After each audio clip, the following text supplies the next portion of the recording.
இன்னைக்கு veg Cola உருண்டை recipe. உண்மையை சொல்லு, இது வெஜ் கோலா உருண்டையா நான்வெஜ் கோலா உருண்டையா அப்படின்னு உங்களை கேட்பாங்க. அந்த மாதிரி ஒரு மட்டன் கோலா உருண்டையோட ஃப்ளேவர் அப்படியே இதில் இருக்குங்க.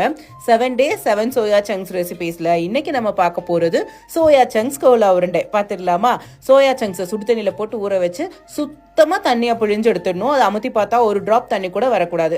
அந்த மாதிரி சோயா சங்க்ஸை மிக்சியில் போட்டு இப்படி ரோட்டு ஓட்டி எடுத்து வச்சுக்கோங்க. இது கூட இன்னும் கொஞ்சம் மசாலா ஆட் பண்ணணும். அதுக்கு எண்ணெயில் சோம்பு, சின்ன வெங்காயம், கருவேப்பிலை, இஞ்சி பூண்டு, பச்சை மிளகாய் இதெல்லாம் நல்லா ஒரு வதக்கிட்டு தேங்காய், பொட்டுக்கடலை அதையும் சேர்த்து நல்லா ஒரு வதக்கிடுங்க.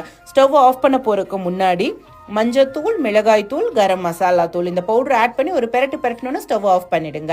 இது நல்லா ஆறின பிறகு இதையும் ஒரு பேஸ்ட்டாக அரைச்சி வச்சுக்கோங்க.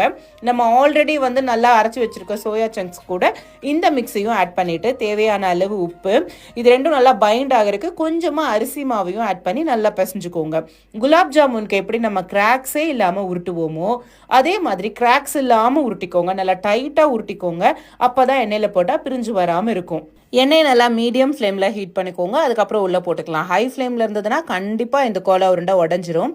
ஸோ நல்லா பார்த்து பாங்கா 2 பக்கம் திருப்பி போட்டு குக் பண்ணிடுங்க. அவ்வளோதாங்க, ஒரு சூப்பர் டேஸ்டியான வெஜ் கோலா உருண்டை ரெடி. இதை கண்டிப்பாக ட்ரை பண்ணிவிட்டு உங்கள் வீட்டில் நல்ல பேர் வாங்கிக்கோங்க.